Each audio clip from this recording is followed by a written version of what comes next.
S K Sajeesh, ഇവിടെ പത്മജ വേണുഗോപാലിനെ ചാക്കലാക്കാൻ നന്ദകുമാറിനെ വിടുന്നു E P Jayarajan. വനിതാ കമ്മീഷൻ അധ്യക്ഷ പദവി വരെ വാഗ്ദാനം ചെയ്യുന്നു. പത്മജയ്ക്കത് പോരാ, എന്തോ സൂപ്പർ പദവി വേണം. അപ്പോൾ കനപ്പെട്ട എന്തെങ്കിലും കിട്ടുന്ന പാർട്ടിയിലേക്ക് പത്മജ പോകുന്നു. ദീപ്തി മേരി വർഗീസിനെ ചാക്കലാക്കാൻ നന്ദകുമാറിനെ വിടുന്നു ഇ പി. പിന്നീട് ഇ പി വിളിക്കുന്നു. ഈ എന്താണ് ഈ ദല്ലാൾ ഇ പി റിക്രൂട്ടിംഗ് സംവിധാനം ഇ പിയുടെ സ്വന്തം സംവിധാനമാണോ, അതോ അത് പാർട്ടിയിലേക്ക് നേതാക്കളെ കൂട്ടാനുള്ള CPM-ന്റെ ഒഫീഷ്യൽ സംവിധാനമാണോ എസ് കെ സജീഷ്?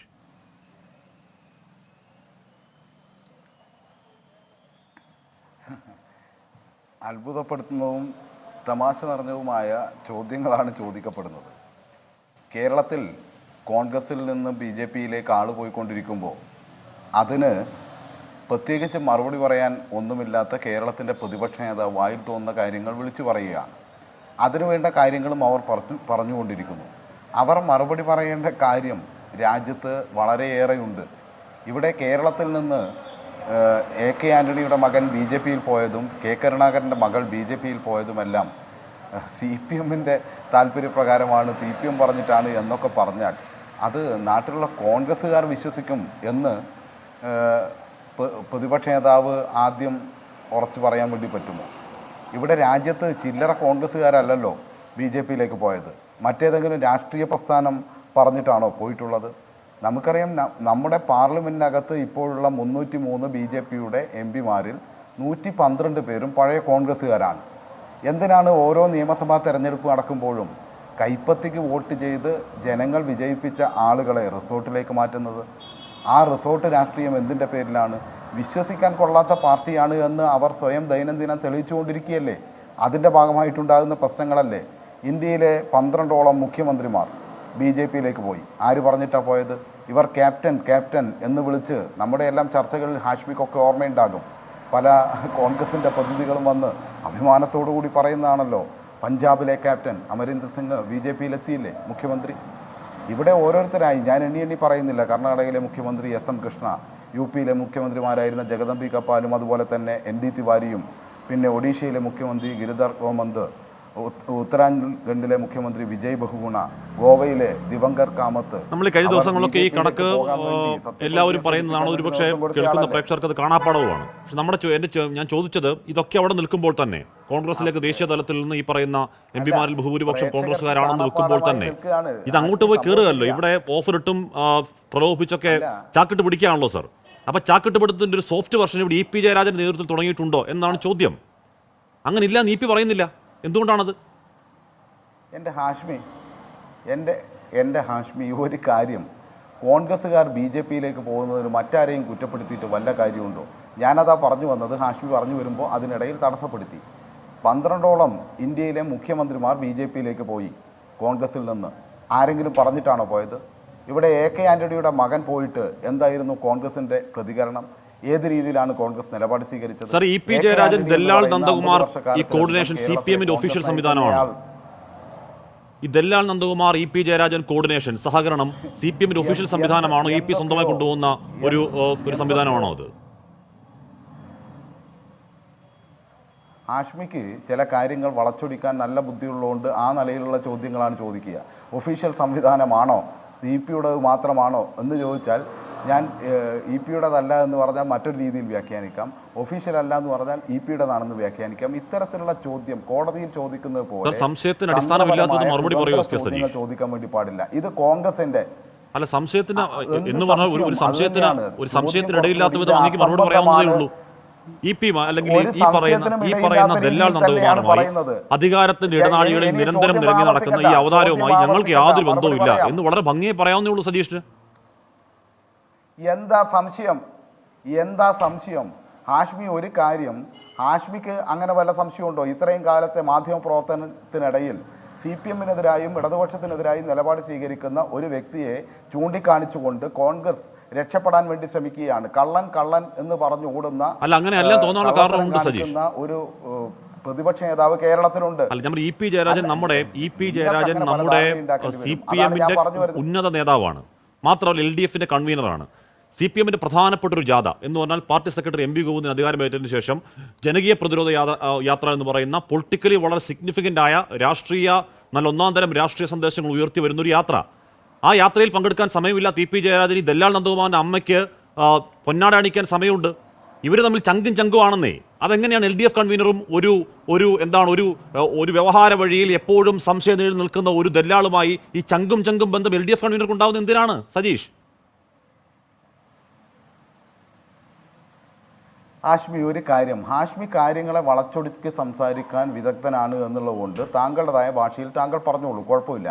പക്ഷേ മനസ്സിലാക്കേണ്ട കാര്യം, EP ജാഥയിലും പങ്കെടുത്തിട്ടുണ്ട്, അദ്ദേഹം തന്നെ അതിന് മറുപടിയും പറഞ്ഞിട്ടുണ്ട്, എല്ലാ കാര്യങ്ങളും പറഞ്ഞിട്ടുണ്ട്. പക്ഷേ ഇവിടെ പ്രശ്നം അതല്ലല്ലോ. പ്രശ്നം കോൺഗ്രസിനകത്ത് നിന്ന് BJPയിലേക്ക് പോകുന്ന ആളുകളുടെ എണ്ണം എടുക്കാൻ വേണ്ടി ഇപ്പോൾ KPCCക്ക് സ്ഥലമില്ല, സമയമില്ല, അതിനൊരാളെ പ്രത്യേകം ഇരുത്തേണ്ട സാഹചര്യത്തിലേക്ക് വന്നിരിക്കുന്നു. അങ്ങനെ വന്ന് കോൺഗ്രസ് ഈ കേരളത്തിൽ പോലും ദൈനംദിനം ഇന്നും 4 ആൾ പോയല്ലോ, നമുക്കറിയാമല്ലോ. പിന്നെ കോൺഗ്രസിൻ്റെ സ്പോർട്സ് കൗൺസിൽ പ്രസിഡന്റ് വരെ ആക്കിയിട്ടുള്ള പത്മിനി തോമസ് പോയി. ആര് പറഞ്ഞിട്ടാണ് പോയത്? നമ്മളെല്ലാം കുറേ കാലമായി കണ്ടുകൊണ്ടിരിക്കുന്ന കോൺഗ്രസിൻ്റെ ഒരു പ്രധാനപ്പെട്ട മുഖമാണല്ലോ തമ്പാനൂർ സതീഷ്, പോയല്ലോ. ഇങ്ങനെ നിരവധി ആളുകൾ പോയിക്കൊണ്ടിരിക്കുന്നു. ഇപ്പോൾ BJPയുടെ സ്ഥാനാർത്ഥി പട്ടിക വന്നു. BJP സ്ഥാനാർത്ഥി പട്ടികയിൽ 26% ആളുകൾ പഴയ കോൺഗ്രസ്സുകാരാണ്. അതിൽ ആരെല്ലാമുണ്ട്? കഴിഞ്ഞ തെരഞ്ഞെടുപ്പിൽ മുഖ്യമന്ത്രിക്കെതിരായി മത്സരിക്കാൻ വേണ്ടി ആദ്യം K. സുധാകരനായിരുന്നല്ലോ പേര് പറഞ്ഞത്, നമുക്ക് ഓർമ്മയുണ്ടല്ലോ. അപ്പോൾ സുധാകരൻ പറഞ്ഞ വാചകമൊക്കെ നമുക്ക് ഓർമ്മയുണ്ട്. സിംഹം ഇങ്ങനെ മടക്ക് പുറത്തിറങ്ങി നിൽക്കുകയാണ്, അതുകൊണ്ട് എനിക്കിപ്പോൾ മത്സരിക്കാൻ വേണ്ടി പറ്റില്ല. കണ്ണൂരിൽ BJPയുടെ സ്ഥാനാർത്ഥിയാണ്.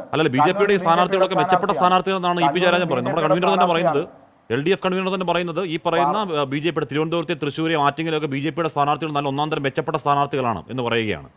അപ്പോൾ ഇന്ന് VD സതീശൻ പറയുക ജസ്റ്റ് പ്ലേ ആവുന്നു. അല്ല, മെച്ചപ്പെട്ട കോൺഗ്രസ്സുകാരാണ്. അല്ല, മെച്ചപ്പെട്ട കോൺഗ്രസ്സൊന്നുമില്ല. നല്ല സ്ഥാനാർത്ഥികൾ. അവരിപ്പോൾ തിരുവനന്തപുരത്ത് അവർ കേന്ദ്രമന്ത്രിയാണ്, ആറ്റിങ്ങൽ കേന്ദ്രമന്ത്രിയാണ് മത്സരിക്കുന്നത്. അതുപോലെ തന്നെ മറ്റു പല മണ്ഡലങ്ങളും എടുത്താൽ അത് തൃശ്ശൂരുണ്ട് സുരേഷ് ഗോപി അവിടെ ജയിച്ചു വരാനുള്ള സാധ്യതയൊന്നുമില്ല. അവർ നിർത്തിയിരിക്കുന്ന പല സ്ഥാനാർത്ഥികളും അവരുടെ പ്രമുഖരായിട്ടുള്ളവരാണ്. മെച്ചപ്പെട്ട സ്ഥാനാർത്ഥികളാണെന്നുള്ള എന്താണ് ഇപ്പം കോൺഗ്രസ് കൊടുക്കാത്ത, അല്ലെങ്കിൽ CPM മറ്റാരും കൊടുക്കാത്ത BJP ഇപ്പോൾ ഇന്ന് VD സതീശൻ പറയുകയാണ്, ഇപ്പോൾ രാജീവ് ചന്ദ്രശേഖറുമായി EP ജയരാജൻ ഒരു കടപ്പാടുണ്ടാകും. കാര്യം ഒരു പ്രതിസന്ധി ഘട്ടത്തിൽ വൈദേഹം റിസോർട്ടിൽ ഡീലിൽ ഇടപെട്ടുകാർ ഒരു കടപ്പാടുണ്ടാകാം. പക്ഷേ മെച്ചപ്പെട്ട സ്ഥാനാർത്ഥികളാണ്. കേരളത്തിൽ LDFും NDAയും തമ്മിലാണ് പോരാട്ടം എന്നൊക്കെ പറയുന്നുണ്ട് കേട്ടോ. ഈ പറയുന്ന ദല്ലാൽ നന്ദകുമാറിനെ കൂട്ടി പാർട്ടിക്ക് ആളെ കൂട്ടാൻ നടക്കുന്ന EP ഈ ലോക്സഭാ തെരഞ്ഞെടുപ്പിന് നിർണായക മണിക്കൂറുകളിൽ. S K Sajeesh. ആശ്മി, ഒരു കാര്യം ഞാൻ പറയട്ടെ, വാചകങ്ങൾ പൂർത്തീകരിക്കാത്തത് കൊണ്ടുള്ള ചില ആശയ പ്രശ്നങ്ങൾ ഈ ചർച്ചയിൽ ഉണ്ടാകും. പറഞ്ഞു വരുന്നതിൻ്റെ ഒരു ഘട്ടമെത്തുമ്പോൾ ആശ്മി ഇടപെട്ടുകൊണ്ടിരിക്കുകയാണ്. ഞാനത് പൂർത്തീകരിച്ചാലാണല്ലോ ഞാൻ ഉദ്ദേശിച്ച കാര്യം എന്താണ് എന്ന് പ്രേക്ഷകർക്കും മനസ്സിലാവും. ഒരു ചർച്ച നന്നായി നടക്കണമെന്ന് ഹാഷ്മിക്ക് ധാരണയുണ്ടെങ്കിലും അവിടെ അങ്ങനെയല്ലേ നടക്കും. പക്ഷേ എന്താണ് ഞാൻ ക്രോഡീകരിക്കാൻ വേണ്ടി പോകുന്നത് എന്നുള്ളത് സമ്മതിക്കാതെ ആശ്മി നിരന്തരം ഇടപെട്ടുകൊണ്ടിരിക്കുകയാണ്. അത് സ്ഥിരമായ ശൈലി ആയതുകൊണ്ട് എനിക്കിപ്പോൾ അതിലൊരു അത്ഭുതം തോന്നാനില്ല. ആശ്മിയുടെ അടുത്ത് നിന്ന് എന്തെങ്കിലും കൃത്യമായി പറഞ്ഞു പോകാം എന്ന് കരുതിയിട്ടല്ല ഒരിക്കലും ഈ ചർച്ചയിൽ ഇരിക്കുന്നത്. ഹാഷ്മി ഒരിക്കലും പറയാൻ സമ്മതിക്കില്ല എന്നും ഹാഷ്മിക്ക് ഒരു അജണ്ടയുണ്ട് എന്നും നല്ല ബോധ്യത്തോടു കൂടി തന്നെയാണ് ചർച്ചയിലിരിക്കുന്നത്. പക്ഷേ എങ്കിലും അല്പമൊക്കെ സാമാന്യമായി ഞങ്ങൾക്കും പറയാനുള്ളത് പൂർത്തീകരിക്കാനുള്ള അവസരം തരണം. അതല്ലാതെ ആശയവ്യക്തതയില്ലാതെ പറയുന്ന അവസാനിപ്പിക്കാൻ രീതി സ്വീകരിക്കരുത്. വ്യക്തമായി പറയുക, കേരളത്തിൽ LDFും BJPയും തമ്മിലാണ് പോരാട്ടം എന്ന് പറഞ്ഞ് EP ആണോ CPM വിശ്വസിക്കേണ്ടത്, CPM പ്രവർത്തകർ വിശ്വസിക്കേണ്ടത്? അതല്ല, LDFും UDFും തമ്മിലാണ് പോരാട്ടം എന്ന് പറയുന്ന മുഖ്യമന്ത്രിയാണോ കേരളത്തിലെ CPM പ്രവർത്തകർ വിശ്വസിക്കേണ്ടത്? സജീഷ്, ആശയവ്യക്തതയോട് പറഞ്ഞോളൂ, ഞാൻ ഇടപെടില്ല. കേരളത്തിൽ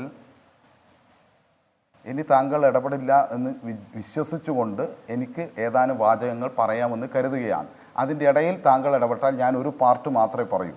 അപ്പോൾ ആ പാർട്ടിൻ്റെ കാര്യം മാത്രമേ പുറത്തേക്ക് വരികയുള്ളൂ. അങ്ങനെ വാശി പിടിക്കരുത്. ഞാൻ പൂർണ്ണമായി 3-4 വാചകങ്ങൾ പറയും. അതിന് താങ്കൾ ക്ഷമിച്ച് കാത്തിരിക്കണം എന്ന് പറയുകയാണ്. സ്വതസിദ്ധമായ ശൈലി എടുക്കരുത്. ഞാൻ പറഞ്ഞു തുടങ്ങുമ്പോൾ ഒരു കാര്യത്തിൽ സംശയമില്ല, കേരളത്തിൽ BJP എന്നാലും ഒന്ന് ഇടപെട്ട് നോക്കണം എന്ന് തന്നെ ഞാൻ പറഞ്ഞു വരികയാണല്ലോ. അതായത് കേരളത്തിൽ ശക്തമായ മത്സരം നടക്കുന്നത് കോൺഗ്രസും അല്ലെങ്കിൽ UDFും LDFും തമ്മിൽ തന്നെയാണ്. അവിടെ BJP അവരുടെ നല്ല സ്ഥാനാർത്ഥികളെയും മറ്റും ഇറക്കി തോൽക്കുമെന്ന് നല്ല ഉറപ്പുണ്ടായിട്ടും കേരളത്തിൽ ഒരിക്കലും ജയിക്കാത്തവരായിട്ടും മറ്റു പല സംസ്ഥാനങ്ങളിലും പോയി അവിടെ നിന്ന് രാജ്യസഭയിലൂടെയും മറ്റും മന്ത്രിമാരൊക്കെ ആയിട്ടുള്ള വളരെ പ്രമുഖരായിട്ടുള്ള കുറേ ആളുകളെ തോൽക്കുമെന്ന് നല്ല ഉറപ്പിൽ തന്നെ മത്സരിപ്പിച്ചിട്ടുണ്ട്. അതിലും തർക്കമില്ല. പക്ഷേ ഇവിടെ കോൺഗ്രസിൻ്റെ ഭാഗത്തുള്ള ആളുകൾ തന്നെ BJPയുടെ സ്ഥാനാർത്ഥികളായി മാറിക്കൊണ്ടിരിക്കുകയാണ്. ഈ പറഞ്ഞ പ്രമുഖരും എല്ലാമായിട്ടുള്ള ആളുകൾ കോൺഗ്രസ്സുകാരായി നിൽക്കുന്ന കാഴ്ച കാണുകയാണ്. കോൺഗ്രസ് അപ്രശസ്തമായി നിൽക്കുന്നു എന്നതും ഇവിടെ കാണാൻ വേണ്ടി കഴിയും. അതാണ് ഞാൻ നേരത്തെ പറഞ്ഞത്. ഈ പട്ടിക പരിശോധിച്ചാൽ BJPയുടെ പട്ടികയിൽ 26% പഴയ കോൺഗ്രസിൻ്റെ നേതാക്കന്മാരാണ്. അതായത് രഘുനാഥ് കണ്ണൂരിൽ പിണറായി വിജയനെതിരായി കഴിഞ്ഞ തെരഞ്ഞെടുപ്പിൽ മത്സരിച്ച ഏറ്റവും മികച്ച സ്ഥാനാർത്ഥിയാണ് എന്ന് പറഞ്ഞ് KPCC കണ്ടെത്തിയ ആളിപ്പോൾ കണ്ണൂരിൽ BJPയുടെ സ്ഥാനാർത്ഥിയായി മത്സരിക്കുന്നു. അപ്പുറത്ത് അനിൽ ആൻ്റണി, AK ആൻ്റണിയുടെ മകൻ BJPയുടെ സ്ഥാനാർത്ഥിയായി മത്സരിക്കുന്നു. പിന്നെ അതുപോലെ തന്നെ കാലിക്കറ്റ് സർവകലാശാലയുടെ വൈസ് ചാൻസലറായി ഇവരുടെ കാലത്ത് കൊണ്ടുവന്ന അബ്ദുൾ സലാം ഇപ്പോൾ BJPയുടെ സ്ഥാനാർത്ഥിയായി മലപ്പുറത്ത് മത്സരിക്കുന്നു.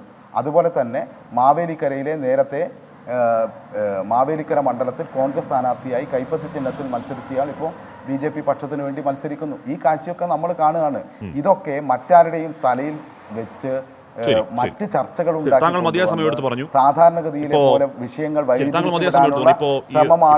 നന്ദകുമാറും ഇപിയും തമ്മിലുള്ള അഗാധ സൗഹൃദം എന്തിനാണെന്ന് ചോദിച്ചാൽ താങ്കൾക്ക് മറുപടി പറയാൻ കഴിഞ്ഞ താങ്കൾ കുറ്റം പറയുന്നില്ല. EP ജയരാജനും ദല്ലാൽ നന്ദകുമാറും തമ്മിലുള്ള അഗാധ സൗഹൃദം എന്ത് അടിസ്ഥാനത്തിലാണെന്ന് ചോദിച്ചാൽ താങ്കൾ മറുപടി പറയാൻ കഴിയില്ല.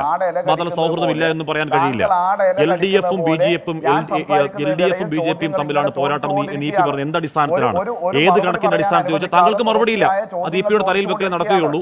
EP പറഞ്ഞാൽ തെറ്റാണെന്ന് പറയൽ നടക്കുകയുള്ളൂ. താങ്കൾ ഒരു പാർട്ടി നേതാവ് എന്നുള്ള നിലയിൽ പാർട്ടി ഉത്തരവാദിത്തപ്പെട്ട സ്ഥാനത്തിരിക്കുന്ന ആൾക്ക് താങ്കൾക്ക് അതിന് കഴിയില്ല, നിസ്സഹായത മനസ്സിലാകുന്നു. കോൺഗ്രസിന്റെ പട്ടിക വായിച്ചോളൂ. ശരി, അടുത്ത ഘട്ടത്തിൽ ഞാൻ അടുത്ത താങ്കളിലേക്ക് വരാം. അപ്പോൾ അടുത്ത ബാക്കി കോൺഗ്രസ് പട്ടിക വായിക്കും. ശരി, ഒരു കാര്യം ശരി, എന്താണെന്ന് പറയാമോ? വാദങ്ങൾ ന്യായീകരിക്കാൻ വേണ്ടി സ്വതസിദ്ധമായ ശൈലിയിൽ ഇടപെട്ടുകൊണ്ടിരിക്കും. അല്ല, ശരി, എന്താണെന്ന് പറയാമോ? LDFും BJPയും തമ്മിൽ മത്സരിക്കുന്ന കേരളത്തിലെ പ്രധാനപ്പെട്ട മണ്ഡലങ്ങൾ EP പറഞ്ഞ ഏതൊക്കെയാണെന്ന് അറിയാമോ ശ്രീ SK സജീഷിന്? കേരളത്തിലെ പ്രധാനപ്പെട്ട മണ്ഡലങ്ങൾ ഓരോന്നും പരിശോധിച്ചാൽ എല്ലാം UDFും LDFും തമ്മിൽ മത്സരം നടക്കുന്നുണ്ട്. സാർ, ഞാൻ ഏതെങ്കിലും നേതാവ് പറഞ്ഞ കാര്യം ചോദിക്കുന്നു. ഞാൻ ചോദിക്കുന്നത് LDF കൺവീനർ പറഞ്ഞ കേരളത്തിൽ LDFും BJPയും നേർക്കുനേർ മത്സരിക്കുന്ന, BJP 2ാം സ്ഥാനത്ത് നിൽക്കുന്ന ഏത് മണ്ഡലമാണ് SK സജീഷ്? ഏത് കണക്കിന്റെ അടിസ്ഥാനത്തിലാണ് പറയുന്നത്? കഴിഞ്ഞ ലോക്സഭാ തെരഞ്ഞെടുപ്പിൽ NDA 2ാം സ്ഥാനത്ത് വന്ന എത്ര സീറ്റാണ്? കഴിഞ്ഞ നിയമസഭാ തെരഞ്ഞെടുപ്പിൽ ഉള്ളൊരു സീറ്റും കളഞ്ഞ BJP 2ാം സ്ഥാനത്ത് വന്നത് 7-8 ഇടത്താണ്, അതോ 6? അതിനാണ് EP ഇല്ലാത്ത വലിപ്പം ഉണ്ടാക്കി കൊടുക്കുന്നത്. എന്താണ് അജണ്ട SK സജീഷ്? അതുകൊണ്ടാണല്ലോ പ്രതിപക്ഷ ചോദിക്കുന്നത് EP ജയരാജൻ LDFിന്റെ കൺവീനറാണോ NDA കൺവീനറാണോ? അല്ല, ഒരു കാര്യം മനസ്സിലാക്കേണ്ടത്, അവർ വീണ കുഴിയിൽ നിന്ന് രക്ഷപ്പെടാൻ വേണ്ടി മറ്റുള്ളവരുടെ തലയിലേക്ക് കാര്യങ്ങൾ വെച്ച് പോകാൻ വേണ്ടി ശ്രമിക്കുകയാണ് കേരളത്തിൻ്റെ പ്രതിപക്ഷ നേതാവും കോൺഗ്രസും എല്ലാം. കോൺഗ്രസ് ആദ്യം ചെയ്യേണ്ടത് മറ്റുള്ളവരെ വിമർശിക്കുന്നതിന് പകരം സ്വന്തം ഒന്ന് തിരിഞ്ഞു നോക്കാനാണ്. അവരുടെ അവസ്ഥ എന്താണ്? ഓരോ ദിവസവും KPCC ഓഫീസിൽ നിന്ന് എത്രയാളാണ് BJPയിലേക്ക് പോകുന്നതെന്ന് ആലോചിച്ചാൽ മതി. അങ്ങനെ പോയി കഴിഞ്ഞാൽ ഇവിടെ കോൺഗ്രസുമായിട്ട് മത്സരം ഉണ്ടാവില്ല. അത് സ്വാഭാവികമായ കാര്യമാണ്. കോൺഗ്രസ് സ്വയം നശിച്ചുകൊണ്ടിരിക്കുകയാണ്. അങ്ങനെ നശിക്കണം എന്നുള്ള അഭിപ്രായം ഞങ്ങൾക്കില്ല. ഞാനതാ പറഞ്ഞത്, രാജ്യത്തുടനീളം, കേരളത്തിൽ മാത്രമല്ല രാജ്യത്തുടനീളം ഇതാണ് സംഭവിച്ചുകൊണ്ടിരിക്കുന്നത്. പിന്നെ എനിക്ക് തോന്നിയാൽ ഞാനങ്ങ് BJPയിലേക്ക് പോകും എന്ന് പറഞ്ഞത് ഇവിടെ CPMന്റെ ഇടതുപക്ഷത്തിന്റെ നേതാവല്ല, KPCC പ്രസിഡന്റാ പറഞ്ഞത്. ശരി, നമ്മൾ ഒരുപാട് ചർച്ച ചെയ്താണ്. ഞാൻ അടുത്തടുത്ത് അങ്ങനെയൊക്കെ എത്താം.